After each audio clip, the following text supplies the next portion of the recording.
Ah, tu reconnais le Saint-Esprit? Non, non, non, toi tu reconnais les pasteurs. Tout le temps tu es derrière les pasteurs. Ils n'ont qu'à prier pour toi. Mais tu ne reconnais pas le Seigneur Saint-Esprit. Regardons un exemple dans la parole de Dieu. Alors, allons voir dans Matthieu 8. Matthieu 8, on va voir dans comment le croyant peut exercer sa foi par la parole. Matthieu 8, verset 5. Comme Jésus entrait dans Capernaum, un centenier l'aborda, c'est-à-dire un officier romain, un officier militaire romain, aborda Jésus et le priant, et disant: Seigneur, mon serviteur est couché à la maison, atteint de paralysie et souffrant beaucoup. Alors, le verset qui suit, Jésus lui dit: j'irai et je le guérirai. J'irai et je le guérirai. Alors, cet exemple-là, on va voir ici un homme qui n'est pas juif. Il n'est même pas croyant de la religion juive. Il faut bien m'écouter. Il n'est pas croyant de la religion juive. Les juifs les appellent des païens. Des païens. Mais regardez l'expression qui sera donnée ce matin. L'expression va venir plus bas. On va dire c'est un homme de grande foi. Qu'est-ce que la grande foi? C'est ça je vais partir à partir de pour faire la démonstration. Voici un homme qui arrive devant Jésus. Les disciples le regardent. Ils savent que c'est un Romain. Les sacrificateurs le regardent, les pharisiens le regardent, tout le monde est étonné. Qu'est-ce que ce païen-là vient faire ici? Est-ce que vous ne savez pas que les Romains n'ont pas droit de venir dans les synagogues? Oui, il y a toutes ces règles-là. Mais qu'est-ce qui a poussé cet homme-là? C'est ça que je vous dis là. La foi là n'est pas compliquée si on a compris la parole d'autorité.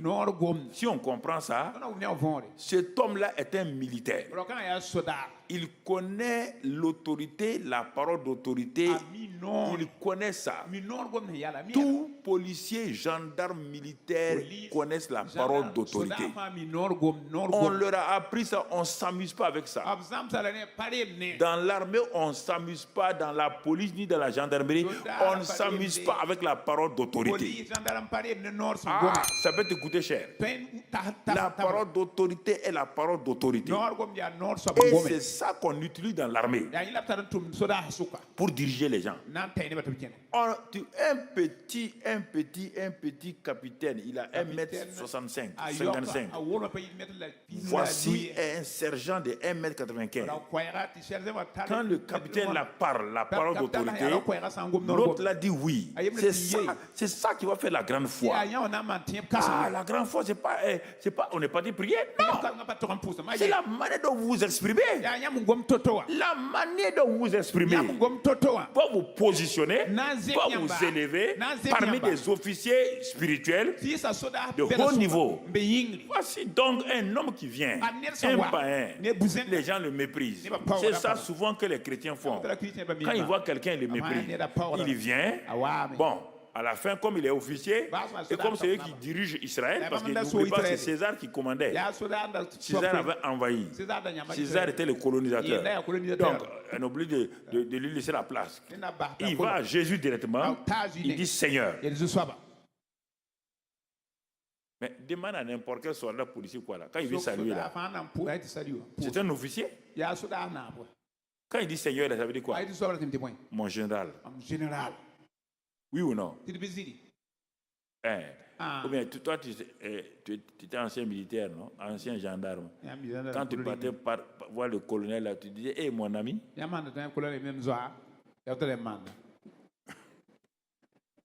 Mais Jésus, on ne peut pas l'appeler général. Il est dans un domaine, le domaine spirituel.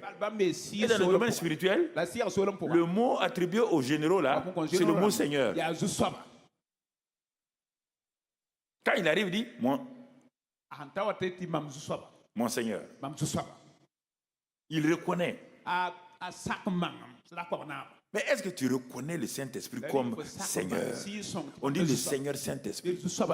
Quand tu lui parles, on dirait, c'est vrai qu'il y a des moments d'intimité, tu peux lui parler comme un ami, tout. Mais ne lui parle pas vulgairement. C'est l'autorité des autorités sur la terre. Il dit Seigneur. Il est au sérieux. Tous ceux qui sont autour de Jésus là, l'appellent comme ça, Rabbi, Seigneur, mais de façon religieuse. Mais lui, pour qu'un Romain colonisateur vienne dire à un colonisé Seigneur, c'est qu'il a eu une révélation. Première chose que le centenaire a eue, c'est la connaissance révélationnelle. Il a, non, si c'est pas ça, il ne peut pas le saluer. En lui disant Seigneur, il a reconnu qui il est. C'est étonnant qu'un païen vienne et appelle Jésus Seigneur et que les pharisiens soient là, les scribes soient là, refusent de l'appeler Seigneur. Parce qu'ils n'ont pas de connaissance. La connaissance révélationnelle du Saint-Esprit te fait pénétrer dans la sphère des dominateurs, te fait pénétrer dans la sphère de ceux qui ont l'autorité. Quand tu parles, la chose se passe. Tu n'as pas peur.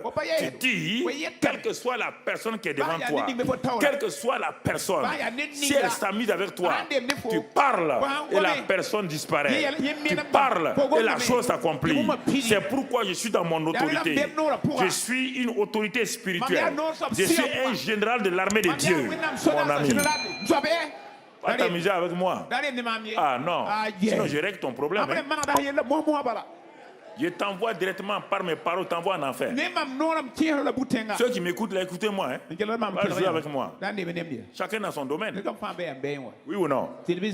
Dans l'armée, quand tu peux jouer avec un général, tu peux jouer avec un colonel. Alors, dans le monde spirituel, c'est la même chose. Il dit Seigneur, mon Seigneur, je me soumets à toi. Ah. Tout le monde est étonné. Un officier romain qui vient se soumettre à ce jeune homme de 30 ans là. Non, il ne se soumet pas à un jeune homme physique. Il a la révélation de qui il est. Il n'a pas dit monsieur. Il n'a pas dit mon ami. Il dit Seigneur. Il l'a reconnu. As-tu reconnu le Saint-Esprit? Non, toi tu reconnais les pasteurs. Tout le temps tu es derrière les pasteurs. Ils n'ont qu'à prier pour toi. Mais tu ne reconnais pas le Seigneur Saint-Esprit. Tu ne le reconnais pas. Donc vous voyez, on ne peut pas lâcher le Saint-Esprit là. On ne peut pas. Non, il est avec nous.